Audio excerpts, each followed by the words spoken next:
Này. À, đi đâu vậy? Dạ đi kim cơm kim nước nói. Mày kim cơm mày kim được nói. Mày cầm cái bao làm gì? Cái này để đựng lon chai. Chứ mày đi lùm về chai hả?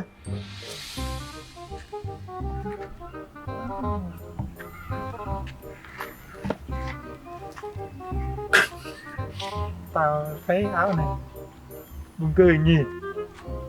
Buồn cười quá.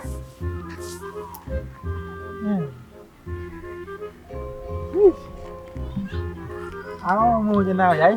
Sao nó đẹp nhỉ? Mày mang áo này biết có vợ không nhỉ?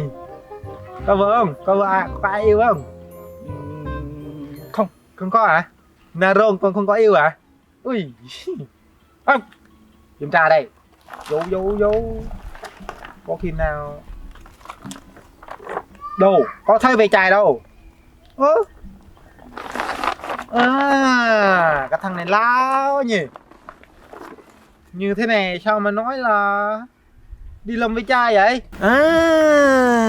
Mày đi ăn trong cà phê đúng không? Không, đi cắt chai cà phê. Ui. Cắt cái của ai? Thì của hàng xóm thôi. Thế ông đi đâu? Thì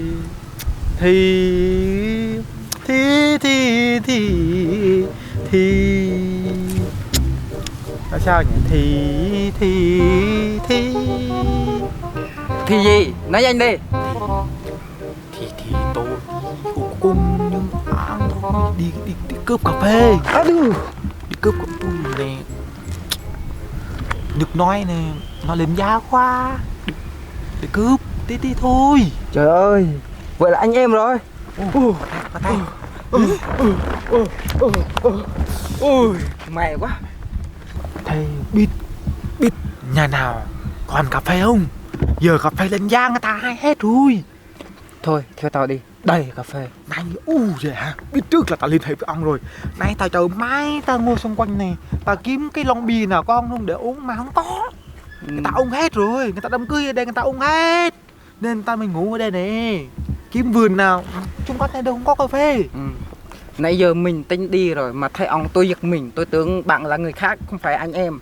Nên tôi dập bộ lùm lon. Thôi anh em mình hợp tác đi. Rồi, nha. đi. Có gì mình do thì mình chia nha. Đi trước đi.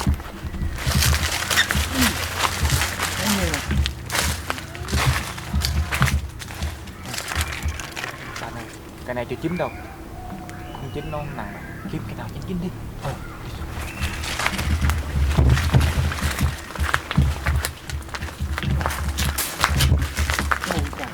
Nhiều quá hơn. Chín nè, nhưng mà bên này chưa chín, này chín nè. Hay là mình bẻ một cái hả? Như thế này hả? Không được đâu. Sao đây? Đúng cái đây này. Đó, có cái này này. Là mình cắt cái này vứt đi. Rồi cắt cái này đúng không? Lấy cái này. Mớ bao. Chín này nè, đó.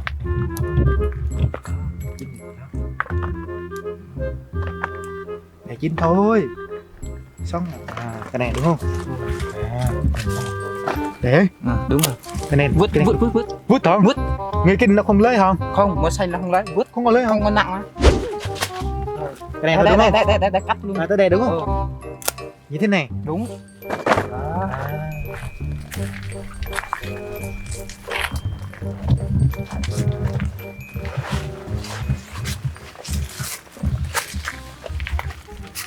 Quý ông. Thế ông vũ khí của ông đâu? Vũ khí của tôi à? Trả lại đi. Tôi có vũ khí mà. Đây này. Wow, ủa cái này Nhật Bản đó, mua Nhật Bản đó. Nhật Bản thường là mạnh lắm. Thôi, anh em chia ra nhau đi để cho nó có nhiều nhanh ha. Nếu không thì lâu quá, không chỗ nó qua đây á.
Thằng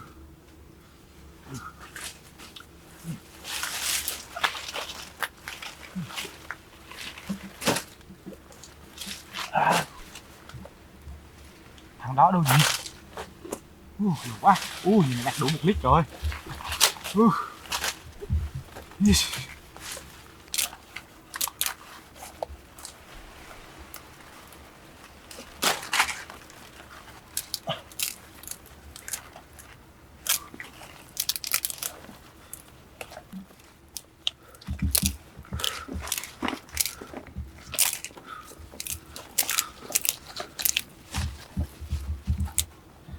Được rồi, như thế này đủ rồi, không còn nhiều đâu, vừa đủ ăn là được rồi.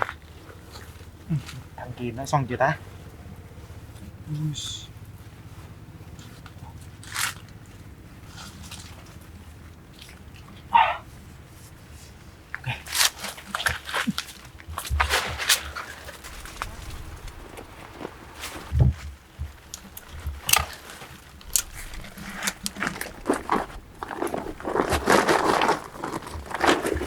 Ôi, hả? Đưa đi, sao? Hai nhiều như vậy? Trước đây mà. Đi trước đường mình còn 2 mà. Thằng này ham như. Làm gì? Trước đây mà. Tạo được trước nha. Nhớ chập chỗ quán ba lắp nha. Rồi. Đi nữa, ăn mua con vịt tôi mua rượu nha. Rồi. Để đủ rượu thôi. Đi. Ăn nhá, mua 2 con vịt nha.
Trời ơi, như thế nào ta? Không nổi mà.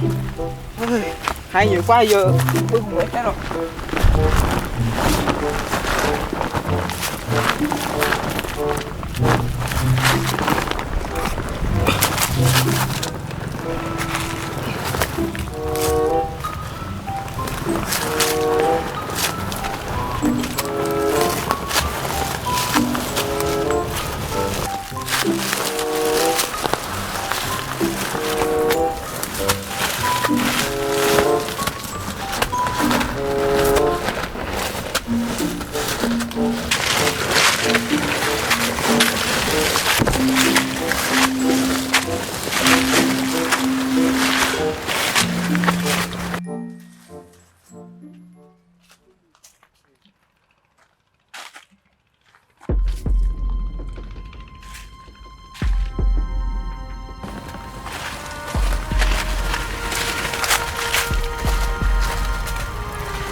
cho tôi.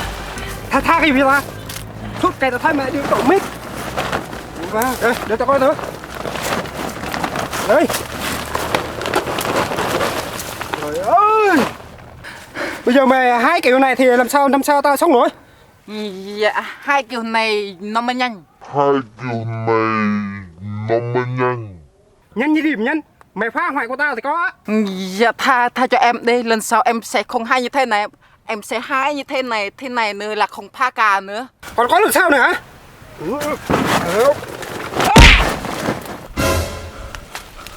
Ăn hết đi. Lấy hết đi.